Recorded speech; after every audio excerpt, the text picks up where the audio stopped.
tensions escalated between Saudi Arabia and Yemen's Houthi rebels on Tuesday as humanitarian flights to the country were grounded and ships ordered to leave, resulting in immediate price hikes on the streets of the capital, Sanaa. The cancellations came amid concerns the already dire humanitarian situation could be exacerbated and that Yemen appeared to be heading into total isolation from the outside world.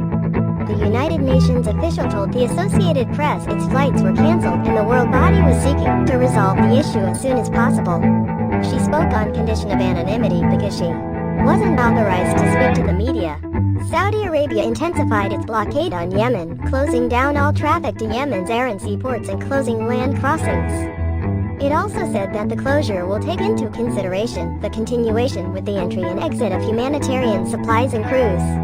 The Saudi-led coalition called upon all Yemenis in humanitarian missions in Houthi-held territories to avoid combat operations. There was no sign that UN missions were evacuating the northern region.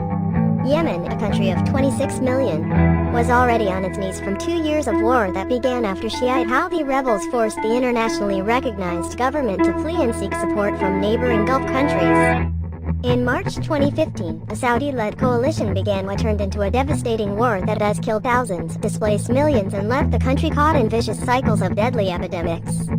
The blockade resulted in nearby Djibouti becoming a major transit point for humanitarian flights to Yemen. Before departing the tiny country in the Horn of Africa, UN agencies obtained permits from the coalition, but with the latest measures, flights weren't given clearance to leave Djibouti, according to the Doctors Without Borders relief agency.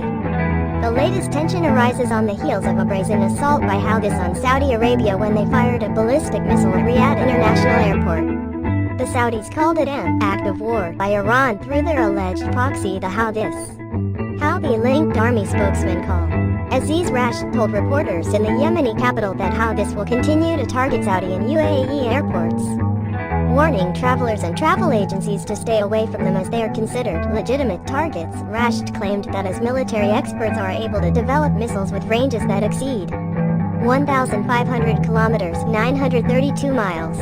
In Sanaa's streets, drivers lined up in long queues in front of a number of fuel stations, fearing the shutdown of the ports will only increase the already severe fuel shortage in the city. In no time, prices of fuel already hiked from 5,500 riyal, about $20.70, to nearly 6,700 riyals, about $25 per liter.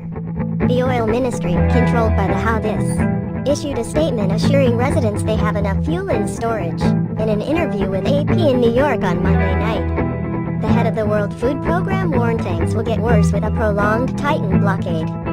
David Beasley said his agency not only has trucks and planes grounded but also ships in the port of Hodeida, and the Saudi-led coalition is saying, "Get them out of Yemen." 17 million people who are food insecure. The WFP is only reaching 7 million Yemenis due to lack of funds and access by Houthis and coalition alike, he said.